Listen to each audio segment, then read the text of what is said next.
អរុនសួស្តីបងប្អូនទាំងអស់គ្នាឥឡូវនេះខ្ញុំកំពុងតែនៅ CADT ហើយនៅក្នុងវីដេអូមួយនេះខ្ញុំនឹងនាំបងប្អូនទាំងអស់គ្នាមកចូលរួមនៅ workshop មួយដែល theme នៅក្នុង workshop ថ្ងៃហ្នឹងគឺ AI ហើយយើង specific ទៅលើ AI for language ហើយនឹង vision ហើយចំពោះវាគ្មិននៅក្នុងថ្ងៃហ្នឹងគឺពិសេសមែនទែនបងប្អូនទាំងអស់គ្នាគឺយើងមានសិទ្ធិអ្នកដែលមានបទពិសោធន៍នៅក្នុង industry ជាក់ស្ដែងតែម្ដងហើយនេះគឺជាទេសភាពនៅ CADT យើងដើរព្រលឹមឡើងគឺពិតជា fresh ខ្លាំងមែនទែនបងប្អូនទាំងអស់គ្នាសារតែយើងមានដើមឈើយើងមានពលឺព្រះអាទិត្យហើយយើងមានខ្យល់បក់តិចៗមកគឺអែមមែនតើខ្ញុំចូលចិត្តអង្គុយនៅក្នុង nature ខ្ញុំចូលចិត្តដើរនៅក្នុង nature អញ្ចឹងបរិយាកាសបែបនេះគឺខ្ញុំស្រឡាញ់ខ្លាំងមែនតើហើយជាពិសេសនៅក្នុង environment CADT ហ្នឹងពេលដែលមានភ្លៀងអីមកគឺស្អាតខ្លាំងហើយត្រជាក់ហើយសារតែខ្ញុំគឺអត់សូវចូលចិត្ត indoor ហ្មងណាបងប្អូនគ្នាខ្ញុំភាគច្រើនខ្ញុំចូលចិត្តនៅក្នុង nature ច្រើនជាងឥឡូវយើងកំពុងដើរទៅអគារដែលយើងធ្វើ workshop ហ្នឹងហើយខ្ញុំ grateful មែនតើដែលបានរៀននៅ CADT នេះឥឡូវនេះគឺខ្ញុំកំពុងតែ pursue នៅ master degree របស់ខ្ញុំនៅ CADT ហើយនៅនេះគឺគេមាន event ច្រើនបងប្អូនគ្នាគេមាន event គេមាន seminar គេមាន workshop អីចឹងទៅគឺយើងបានជួបជាមួយនឹងវាគ្មិនដែលគាត់មានបទពិសោធន៍ច្រើនឆ្នាំជាមួយ doctor ជាមួយនឹង PhD candidate ឬក៏អ្នកដែលមានបទពិសោធន៍អីផ្សេងទៀតគឺយើងអាសាបានជួបពួកគាត់ដោយសារតែខាងសាលាគឺគាត់រៀបចំជា event ចឹងទៅយើងក៏បានចូលទៅអង្គុយស្ដាប់ជាមួយគេជាមួយឯងដែរទៅហើយអានេះគឺខ្ញុំ grateful មែនទែនបងប្អូនគ្នាព្រោះថាឱកាសដែលបានជួបជាមួយនឹងអ្នកដែលមានបទពិសោធន៍ជួបជាមួយនឹង doctor អីហ្នឹងគឺមិនមែនចេះតែមានទេបងប្អូនគ្នាព្រោះពួកគាត់គឺរវល់ដែរអញ្ចឹងគាត់ក៏មកមានពេលមកចេញចែកម្លែកដល់ពួកយើងណាអញ្ចឹងហើយបើខ្ញុំ grateful មែនតើហើយចូលមកភ្លាមក៏បានជួបជាមួយនឹងគ្រូនាគដែលគាត់គឺជា classmate របស់ខ្ញុំហើយយើងក៏បាននិយាយគ្នាលេងតិចតួចទៅទិញកាហ្វេមកខាតអូឡើងតាមនេះណា4ជាន់ឥឡូវនេះយើងឡើងតាមចរាប្រអប់ហើយចរាប្រអប់នេះបើខ្ញុំឡើងម្នាក់ឯងខ្ញុំអត់ដែរឡើងទេបងប្អូនអ្នកខ្លាចជាប់នៅក្នុងហ្នឹងបើមានគេមានឯងឡើងជាមួយទៅអាហ្នឹងវាអត់អីចេះឡើងតែនិយាយទៅបងប្អូនអ្នកខ្ញុំប្រឡឹងតិចអញ្ចឹងសូម្បីតែគេប្រពន្ធទៅមើលរឿងខ្មោចអីក៏អត់ទៅមើលដែរទេទៅគេនឹងខ្លាចឯងក៏គាត់ស្មានថ្ងៃនេះថ្ងៃពុតថ្ងៃហ្នឹងថ្ងៃយើងអត់ប៉ះអីទេអត់ប៉ះអីកាហ្វេល្មម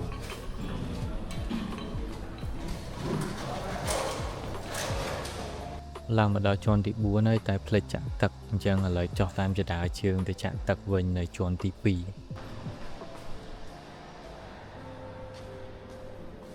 ខ្ញុំចូលចិត្តញ៉ាំទឹកទេបងប្អូនអរគ្នាខ្ញុំអត់ចូលចិត្តញ៉ាំទ្រីងអីផ្អែមដូចគេទេហើយកាហ្វេអីក៏អត់សូវចូលចិត្តដែរដោយសារតែយើងអត់លុយអញ្ចឹងហើយយើងផឹកទឹកទៅគឺបានហើយ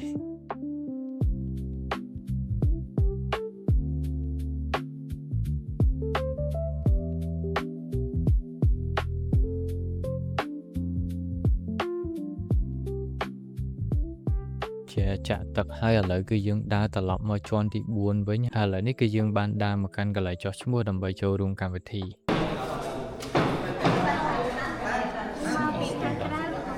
Master បង Master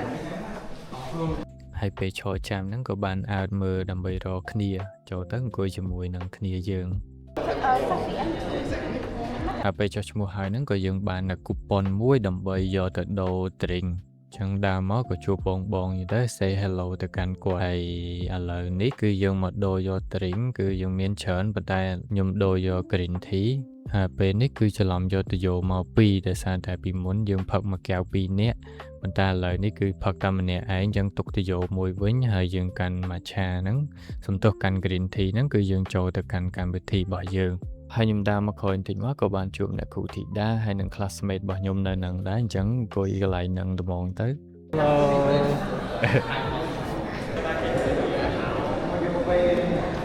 Hello green tea matcha ហ៎ green tea matcha green tea ហើយអ្នកគ្រូធីតាគាត់ឃើញខ្ញុំកាន់ drink មកហ្នឹងក៏គាត់សួរមុនគេថាអានឹង green tea ឬក៏ matcha ព្រោះគាត់ខ្លាចខ្ញុំផឹក matcha ទៅ slay ណាទាំងអស់គ្នាអត់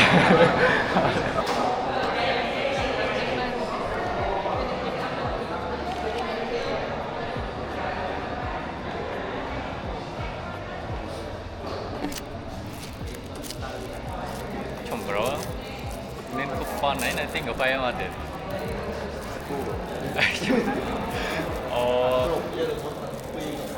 ដល់ថ្នាក់ហ្នឹងបង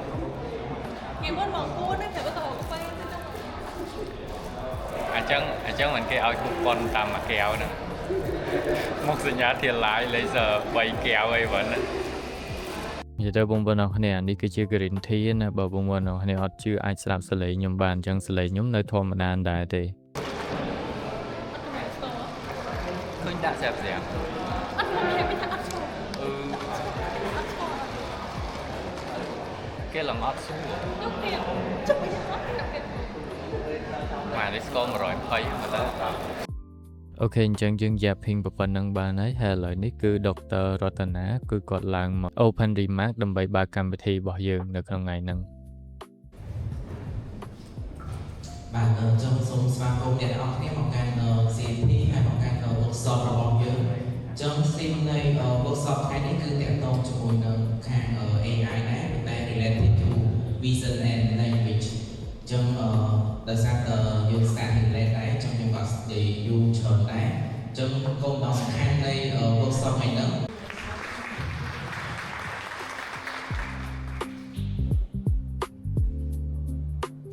អញ្ចឹង speaker ដែលឡើងមកនិយាយមុនគេគឺ Dr. Rina ដែលគាត់គឺជា Senior AI Researcher នៅ Dejo Startup Center ហើយកន្លែងនេះគឺខ្ញុំលើកដៃហ្នឹងមិនមែនលើកដៃសួរអីទេបងប្អូនអរគ្នាគ្រាន់តែយើងស្ដាប់នៅពីក្រោយអត់សូវឮអញ្ចឹងហើយយើងលើកដៃដើម្បីឲ្យគាត់រៀងតឡើងសលេងបន្តិច want to get access to the full application it also available on archive okay so it's ចំពោះ Dr. Rina គឺខ្ញុំអាសាតាមដានគាត់ដែរបងប្អូនអរគ្នាប៉ុន្តែនេះគឺជាលើកទី1ដែលបានចូលមកស្ដាប់គាត់ផ្ទាល់អញ្ចឹងហើយខ្ញុំចូលចិត្ត speech របស់គាត់មែនតើបងប្អូនអរគ្នាសំខាន់គឺគាត់ expert នៅលើអីដែលគាត់បានកំពុងតែ present ហ្នឹងផងហើយនឹង speech របស់គាត់ហ្នឹងគឺ entertain ហ្មងបងប្អូនអរគ្នាគឺអត់ boring អីទេ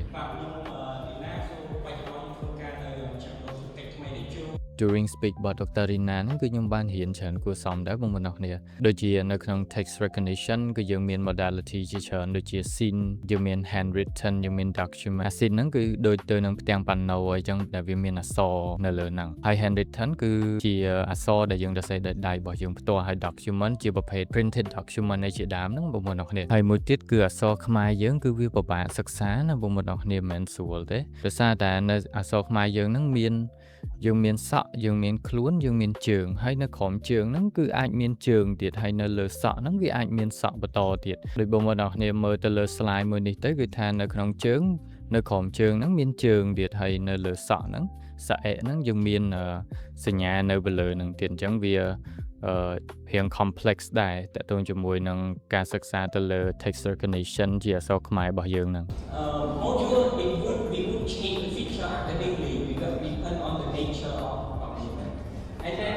អូខេអញ្ចឹងបន្ទាប់ពី speech របស់ Dr. Rina បានបញ្ចប់ទៅគឺយើងមាន cafe break 5-10 នាទីហើយយើងក៏បានអង្គុយនិយាយគ្នាលេងចែកម្លែកបទពិសោធន៍គ្នាបន្តិចបន្តួចដែរបន្ទាប់ពីមកពីសម្រាប់វិញហ្នឹងយើងបានបន្តជាមួយនឹង speaker បន្តរបស់យើងដែលគាត់បានជួយមកពី AUPP ហើយគាត់បានធ្វើ presentation ហ្នឹងតាក់ទងជាមួយនឹង apply AI in cyber security ក្នុងហ្នឹងគឺគាត់លើកច្រើនមែនតើបងប្អូនអរគ្នាគឺតាក់ទងជាមួយនឹងថាតើនៅក្នុងសម័យនេះគឺមាននៅ AI driven technique អីខ្លះនៅក្នុងការ hack យើងមាន malware component malware taxonomy ថាវាខុសគ្នាបែបម៉េចខ្លះហើយយើងមានគាត់លើកឡើងតាក់ទងជាមួយនឹង impact នៃ AI driven attack ផងដែរដូចជា malware taxonomy អីហ្នឹងគឺយើងមានការពីមុនយើងហៅថា traditional បន្ទាប់ពីយើងមាន AI មកគឺយើងហៅថាជា AI augmented អញ្ចឹងខ្លួនរបស់វានៅដូចថា Trojan អញ្ចឹងវានៅតែ Trojan ដែរទេប៉ុន្តែគ្រាន់តែពីមុនយើងមាន characteristic បែប traditional ហើយឥឡូវនេះគឺមាន characteristic បែប AI augmented capability អូខេអញ្ចឹងបន្ទាប់ពី Dr. Brahim ក៏បានបញ្ចប់នៅ presentation របស់គាត់គឺយើងចូលមកកាន់ speaker ម្នាក់ទៀតគឺគាត់គឺជា PhD candidate ហើយចំពោះ topic របស់គាត់គឺតើតើជាមួយនឹង multimodal perception for human interaction understanding with vision language models អញ្ចឹង keyword របស់យើងនៅក្នុង presentation មួយនេះគឺតើតើជាមួយនឹង vision ហើយនិង language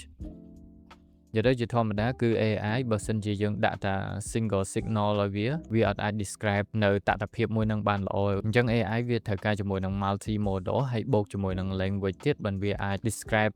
តថភាពមួយនឹងបានជាក់លាក់ វាមានដូចជា vision វាមានដូចជា spatial data motion ឬក៏ language អីជាដើមហ្នឹងគឺយើងបូកបញ្ចូលគ្នាទៅបាន AI វាអាចធ្វើការបានល្អហើយចំពោះបញ្ហាមួយទៀតដែលគាត់លើកមក discuss ទាក់ទងជាមួយនឹង generalization និយាយទៅ generalization ហ្នឹងបើខ្ញុំលើកអំពី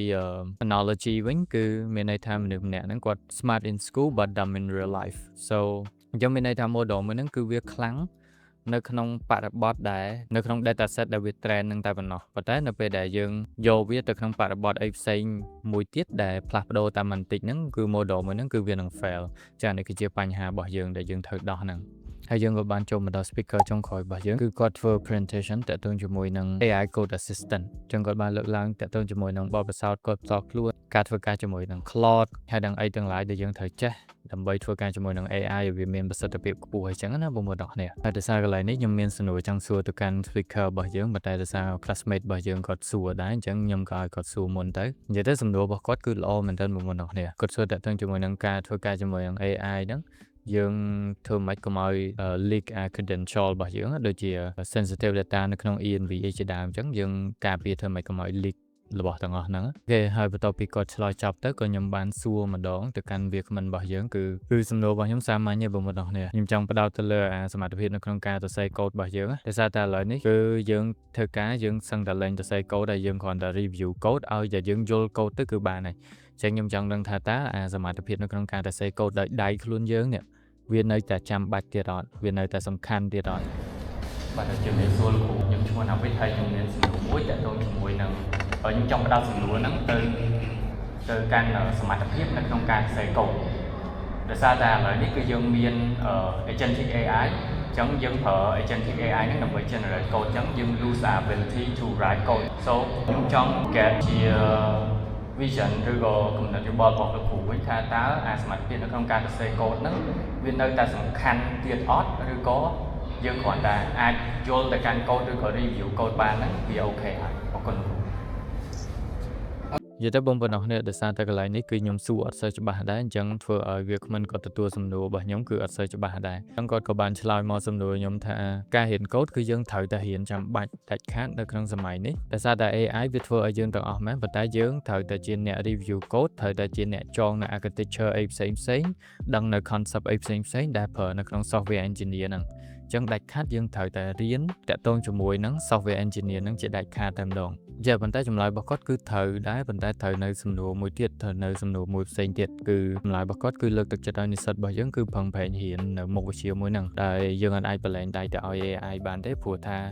នៅឥឡូវនេះគឺយើងត្រូវតែមានអ្នកចាំ control វាមួយទើបយើងអាចធ្វើការជាមួយនឹង AI មានប្រសិទ្ធភាពហើយអ្នកចាំ control ហ្នឹងត្រូវតែមានចំណេះដឹងផ្នែក software engineer ជ្រៅជ្រះទៀតបើមិនចឹងទេ AI វាបោកបានណាបងប្អូនអរគ្នាប៉ុន្តែ speaker របស់យើងគាត់លើកនៅចំណុចមួយទៀតដែលខ្ញុំគាំទ្រខ្លាំងមែនទែនគាត់ថាគាត់និយាយនេះគឺនិយាយតែពេលបច្ចុប្បន្ននេះទេប៉ុន្តែនៅពេលអនាគត 3-4 ឆ្នាំ 5 ឆ្នាំទៅមុខទៀតគឺយើងមើលអត់ឃើញទាំងអស់គ្នាអញ្ចឹងវាអាចដល់ពេលហ្នឹង 5 ឆ្នាំទៅមុខទៀតវាអាចនឹងយើងឡើងត្រូវការ software engineer ដោយសារតែ AI វាខ្លាំងមែនទែនទៅគឺវាអាចធ្វើអីក៏បានដែរអញ្ចឹងនៅពេលហ្នឹងគឺយើងអត់ដឹងទាំងអស់គ្នាថាតើយើងនៅតែត្រូវការ software engineer ទៀតអត់ឬក៏ AI វាធ្វើយ៉ាងបានទាំងអស់ហើយអញ្ចឹងចំណុចមួយនេះគឺខ្ញុំគាំទ្រខ្លាំងមែនទែនដោយសារតែយើងមើលអត់ឃើញអនាគតទេបងប្អូនគ្នាហើយ AI របស់យើងនេះក៏ឥឡូវគឺវា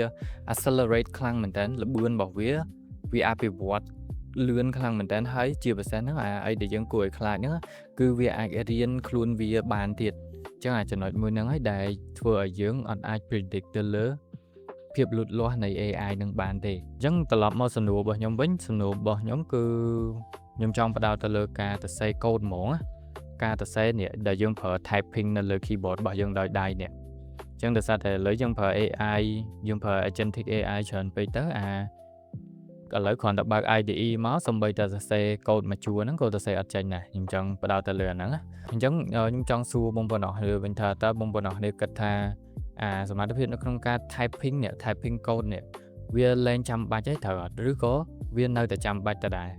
ពេលនៅក្នុងវីដេអូនេះគឺមានតែប៉ុណ្្នឹងទេដោយសារតែ event របស់យើងគឺធ្វើតែមួយផឹកទេអញ្ចឹងខ្ញុំនឹងជួបបងប្អូនអរគ្នានៅក្នុងវីដេអូបន្តទៀត